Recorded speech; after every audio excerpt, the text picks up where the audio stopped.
It's only 4 episodes and the previews and what's going on so far look like it's about to be a mess. Watch. This season on Married at First Sight.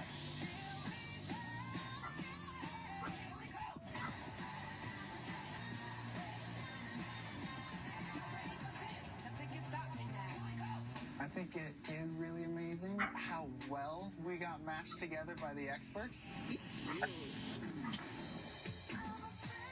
I love being married to Austin. Kill it. We're already way beyond what I could have imagined. Wild side out. This is the type of relationship I've always wanted. I'm just hoping I don't puke. Totally right.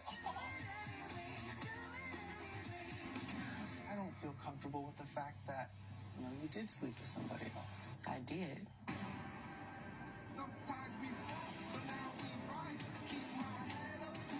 Do you see a future with me? Do you see a future with me? Cutting out really does piss me off when you act like that.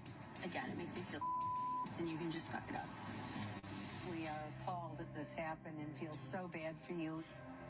I did feel myself falling for him, and now I'm just like, well, what are y'all not telling me? How dare you even ask that question?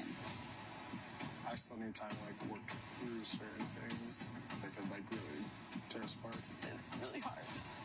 Did I make the right decision? You let me faithfully like that? I've always been really confident, like I know this, but it still just sucks. I am really just feeling heartbroken. I would never take those days back. I just feel like guilty.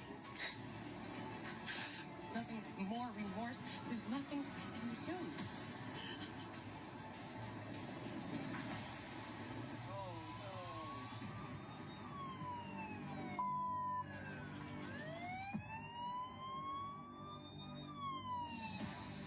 There has been some talk about if you would be willing to take another chance.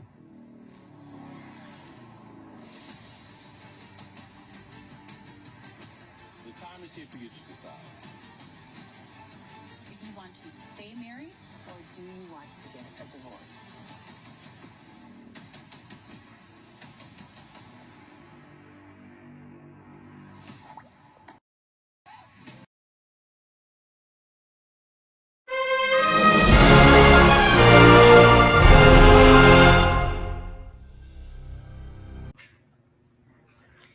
Hey y'all, it's your captain for all things creative coming at you with Married at First Sight, season 17, episode 3 and 4.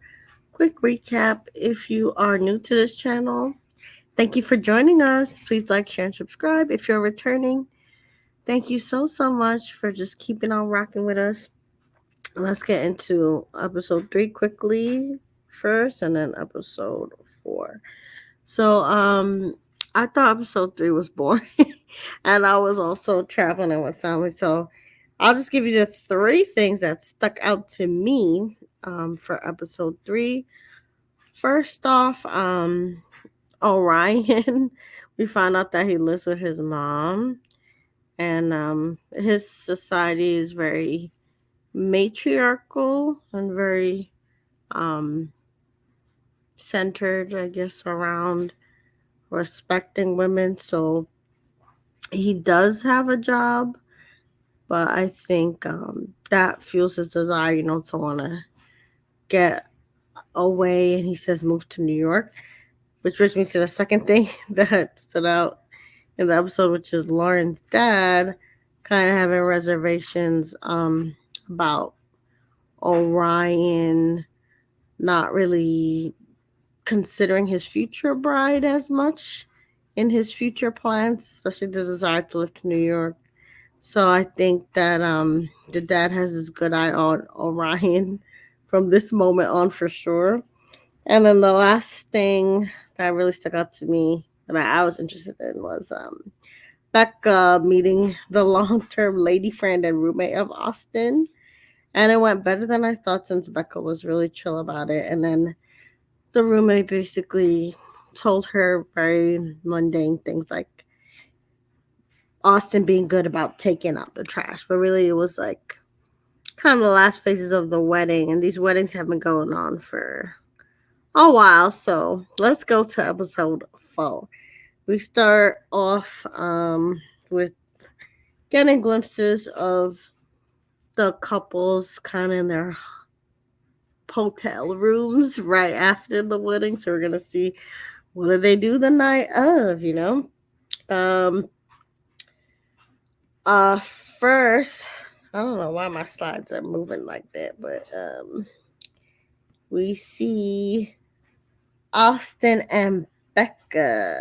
Austin helps her out of her dress and she wears cute pajamas for him. And they get in bed and the vibes are so good that she says that she's gonna wait to tell him about her health issues. And then at the after party, we find out that they did have some physical contact. She said they made out kind of like on an 8th grade going into high school kind of level because there was a lot of giggling and stuff in between the making out. So they're into each other, but obviously it's gonna get heavier when she tells him, what's going on. Next, Lauren and Orion, and Orion's basically said, he's definitely into consummating the marriage. Lauren later in the episode says that for both of them, relations is much so on the table, but they have to build their connection first for her. And the funniest part of the episode, and it's in the thumbnail, is that Lauren loans Orion a bonnet, so they just become bonnet twins. Next we see Claire and Cameron. And then Cameron helps Claire out the dress. And he says he feels zero sexual energy from her, which is not so good of a sign. And then she also says that she doesn't know if he's attracted to her, so she doesn't want to make a move if she's unsure of him and it's awkward. And then we find out in the after party that Claire says she was attracted to Cameron, especially when she saw how he was interacting with her loved ones. So she said it was a turn on for her that he was so social and good with her family, but it definitely didn't translate during the episode. Brennan and Emily, they look exhausted, but they seem to me the most, I guess, attracted to each other in the scene. Brennan helps Emily out of her dress, and she says she ain't got nothing on underneath. They kiss in the bed, and they both say they want the cameras to leave. So to me, if there's going to be a race for who consummates their marriage, I would say Emily and Brennan to me. But when they wake up, you see Cameron is fully in his robe. After part, they said he had a robe, a shirt, shorts, and everything on, still under the covers. So he was definitely knocked out. He didn't even get like super comfortable even. And they eat breakfast, and then he starts telling her about his family. Oh, excuse me, since they're in New Zealand, and he talks about something about carrots because I think she got avocados toast with carrots on it. So he said that there's someone in his family who says carrots helps you have night vision, and they were in World War II. And basically, he also says he's never been told that, you know, that magic where I love you. So he's not necessarily a verbal person, but he says that he's definitely more physical with how he expresses his love. And as she says, she is verbal, so she hopes that, he can match her energy and they can get more used to each other. Next, we see Emily and Brennan, and Emily claims that her and Brennan did not have relations, which I'm not sure I believe, but maybe it's true. And she says she loves waking up to her husband. And it's a cute scene where they exchange phone numbers. It's like, can I get your number? It's very, very cute. Next, Austin and Becca. This is them Look how happy they look. I had to screenshot it because it was so sweet waking up next to each other. Austin and Becca have brunch, and then Becca finally tells Austin about her health struggles, about her endometriosis and all the surgery, and also about her autoimmune disorder that attacks her spine, how she got to take all these injections, and she got chronic pain. But it's all good because she just manages it and it's normal for her. And he takes it well. And she does contextualize, how it's going to affect their honeymoon. For example, like she's not going to be able to jump and she has to take the injections every day. But again, I love their vibe and he took it so well that I think they're going to be okay. So we see the family meetings. Emily and Brennan meet each other's family. Emily tells Brennan's family basically that she's, a career kind of woman, and the family tells her a bunch of negative things about Brennan, like how he has a bad temper, some bad ways.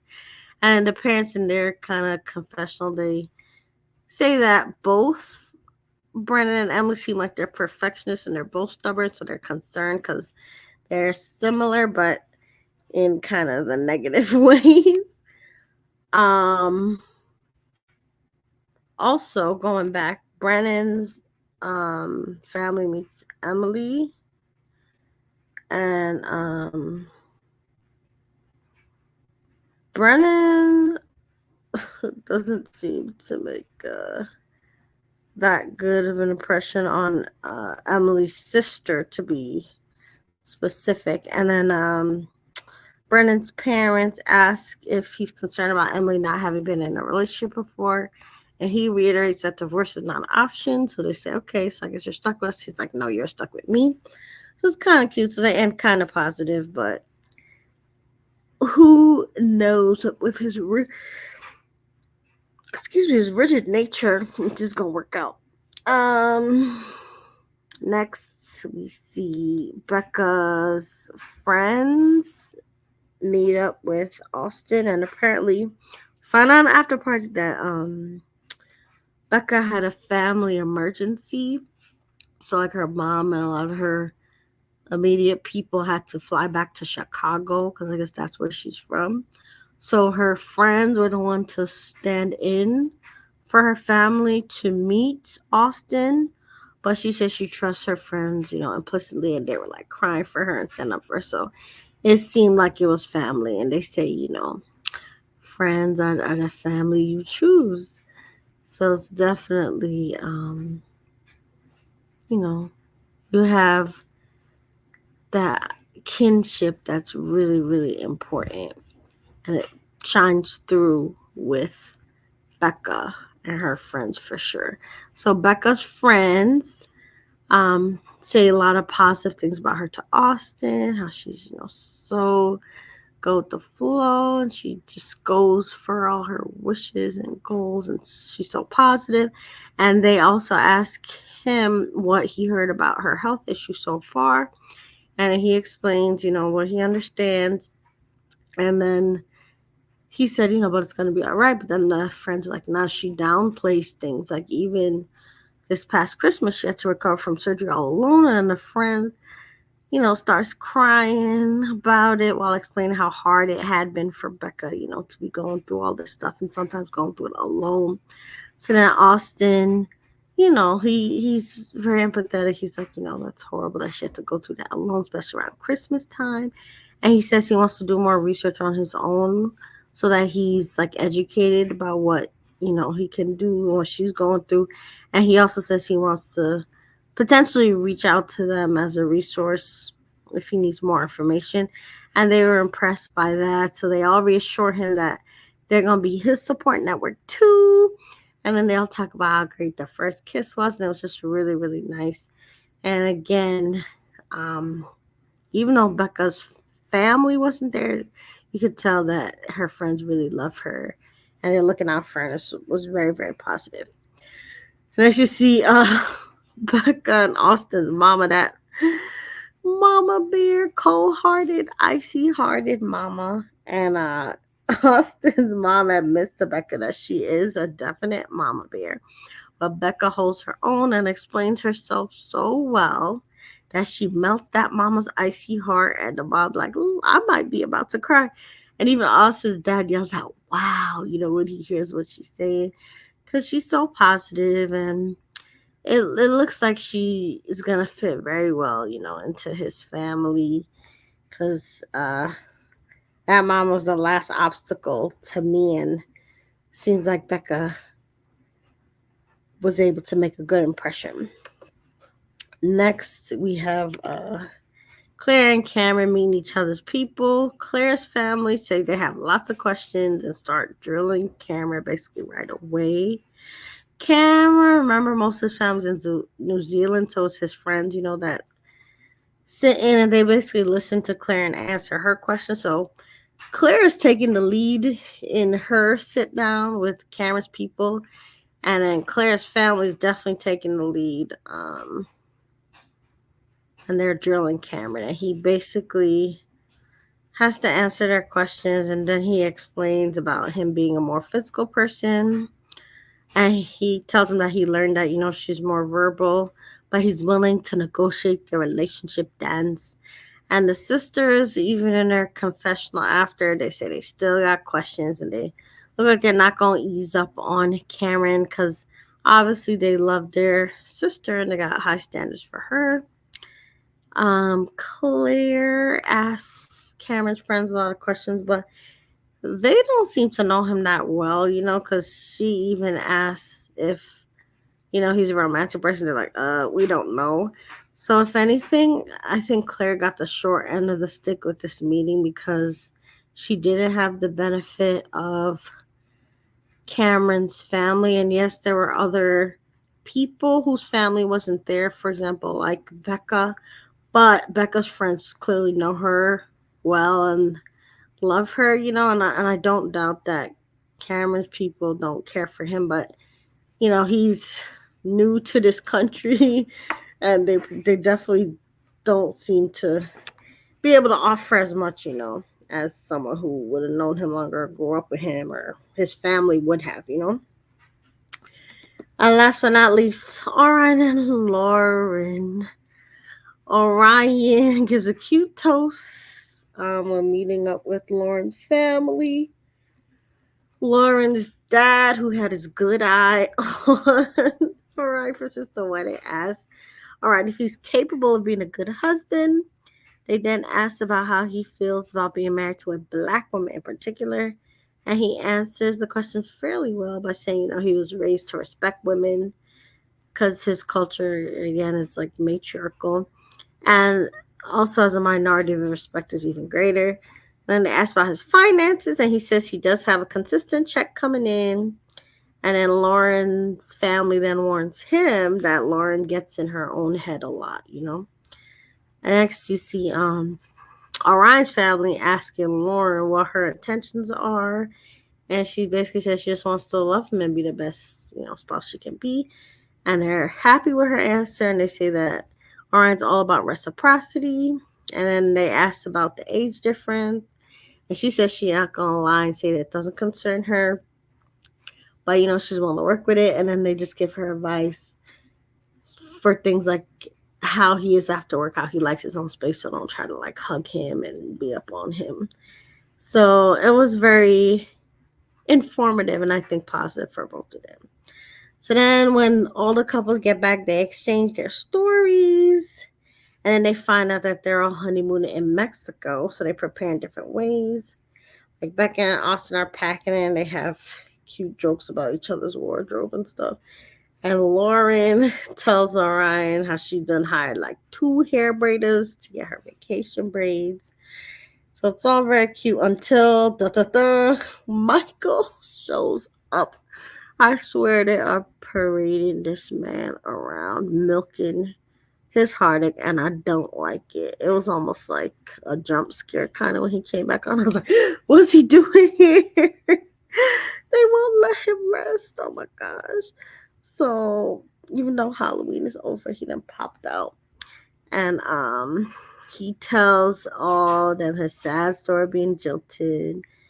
And they all invite him to the honeymoon and try to cheer him up, but he declines. Thank God, because that would have been really bad if we would have seen him third wheeling, throughout the honeymoon. They need to just either find him somebody new or just let his storyline rest, because I feel like they're milking it too much. Like, this man needs time to heal, and it's just, it don't go with the flow of all the emotions and the progression that we're seeing with the other couples, to keep harping on his story over and over and over again. It's like, how many times you're gonna hear the same story? So I feel for Michael. I think it was totally unfair what happened to him, but I feel even more upset that it seems like the producers are milking his pain. It's too much.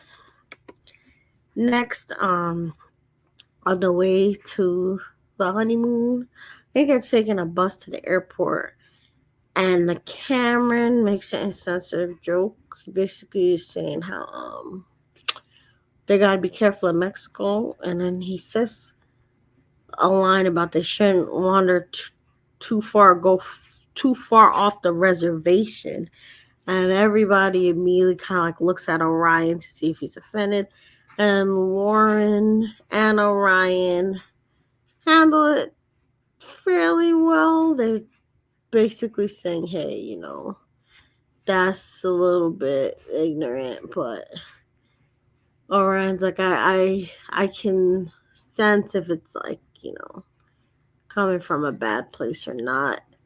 And then everybody kind of jokes it off, but I'm not sure if he was apologetic about it. I think maybe he was a little bit more embarrassed, but if there was a way to, like, sit him down and explain, could have been a good teaching moment, but everyone, I think, was more comfortable laughing it off because they're just about to have a fun vacation. But it makes me wonder, about how Cameron thinks.